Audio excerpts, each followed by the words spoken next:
Hello. Today's presentation covers Chapter 7, and it discusses the government schools created by U.S. officials to Americanize Native American children and the effect that this had and the impact it had on young Native American children. As the textbook describes, in the late 1800s, the U.S. government sought to aggressively expand its territory, and with that in mind, they really needed to pacify native tribes and force them off their lands and onto newly established reservations.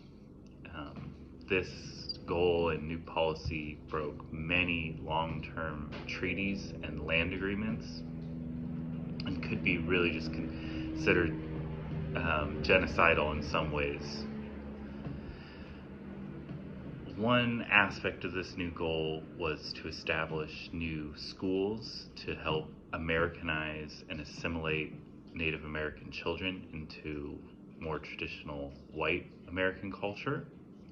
Often they did this by separating the children from their families and just disobeying or disallowing any type of traditional Native culture to be shown at these schools. These schools had a goal to save the child or destroy the Indian, as the text points out, and young Native American women were a particular focus or effort for these schools and the assimilation efforts. I think they might have thought that they were more tame or docile compared to young, wild Native American men. Through her eyes goes over how at the schools, Native American girls were subject to an intense program of indoctrination, and the aim really was to just erase their culture, their religion, their gender roles that they had before. At the schools, they were taught much different Western women standards and behaviors, and these schools kind of stated that they had a goal for integrating them into Western society, but Dubois and Dumneel really point out that all it really did was prepare the Native American girls or women for somewhat menial jobs, like being a traditional servant to a white family. The chapter also gives a few anecdotal accounts of young women who would run away from the schools, and really highlighted the harsh punishments they would endure. One account talks about a girl being tied up and whipped publicly. It really seems like the impact of the boarding school experience on Native American children and their families and the community at large was profound, negative, and very long-lasting. The forced removal of children from families caused a long-term and long-lasting trauma in Native American culture and families, and part of that still resonates today. The primary sources section of the chapter has a few images that were really telling or profound. There was one picture called Before and After Americanization.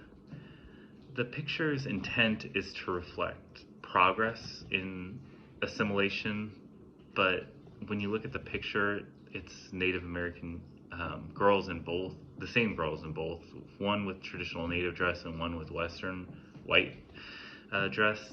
They look just absolutely distraught and not happy in either picture, so it kind of had a reverse effect. There's another image that really caught my attention, and the picture is called Gray Wolf's Daughter by Angel Decora. And in the picture, the woman is kind of holding her beaded necklaces in one hand and her braided hair in the other. And the image is really powerful because it shows kind of the juxtaposition these girls and women were put in between their former culture and the one that was being forced on them. I thought it was interesting that she was holding her beaded hair, and in the discussion board I wrote about how I read a Vox News article, and the article talked about how all Native American tribes are very different, so it's really hard to make generalizations. But if you were to make one generalization, you could say is that for natives, hair is very important, and overall, a lot of natives believe it's a physical manifestation of a person's spirit. In conclusion, the government's schools created by officials to Americanize Native American children had a really long-lasting negative effect on Native American communities, their families, and it caused immense trauma for all involved. I've actually read recently that Canada had similar schools and is still, to this day, dealing with repercussions from those programs. Thank you.